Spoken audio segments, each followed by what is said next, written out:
সেই জন্য আমার ভাইরা, আমি আপনাদের কাছে উদারতার সাথে একটা কথা বলবো, জান চলে যাবে, আমরা হাক্কানি আঞ্জুমান ছাড়বো না।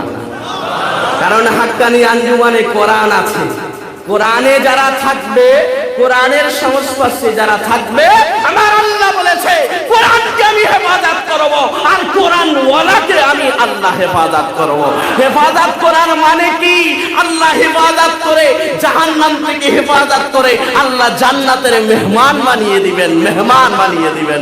এই হাক্কানি আঞ্জুমানে যারা আসবে তারা জান্নাতের বাগানের মধ্যে আসবে, কারণ হাক্কানি আঞ্জুমান কোরআন ছাড়া কথা বলে না, বলে না, বলে না।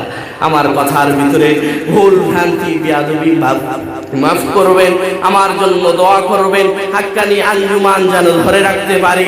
আপনাদের জন্য দোয়া করছি, আপনারা সকলেই হাক্কানি আঞ্জুমানকে ছাড়বেন না। আমি উদারতার সাথে বলছি, হাক্কানি আঞ্জুমান ছাড়বেন না। কারণ হাক্কানি আঞ্জুমানের প্রতিষ্ঠাতা আল্লামা আযান নাসির রাহমাতুল্লাহ আলাইহি, তার একটাই মিশন, আল্লাহর বান্দাগুলো যেন জান্নাতি হয়, জান্নাতি হয়। জোরে বলুন, আরো জোরে বলুন। আমরা রাজি আছি ইনশাআল্লাহ, আরো জোরে বলেন ইনশাআল্লাহ। কারণ হাক্কানি আঞ্জুমানের এই রশি দ্বারা ধরবে, এই রশি আমার মদিনাওয়ালার সাথে সংযোগ আছে। আমার মদিনাওয়ালা নবী জান্নাতের দরওয়াজার সামনে না গেলে জান্নাতের দরওয়াজা খুলবে না। আমার আপনার নবী জান্নাতে প্রথম কদম রাখবে।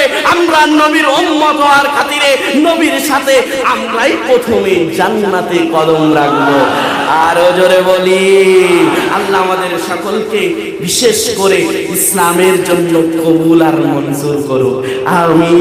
আরো জোরে বলি আমিন। ওয়া আখির দাওয়ানা আনিল হামদুলিল্লাহি রাব্বিল আলামিন। যদি ভাষা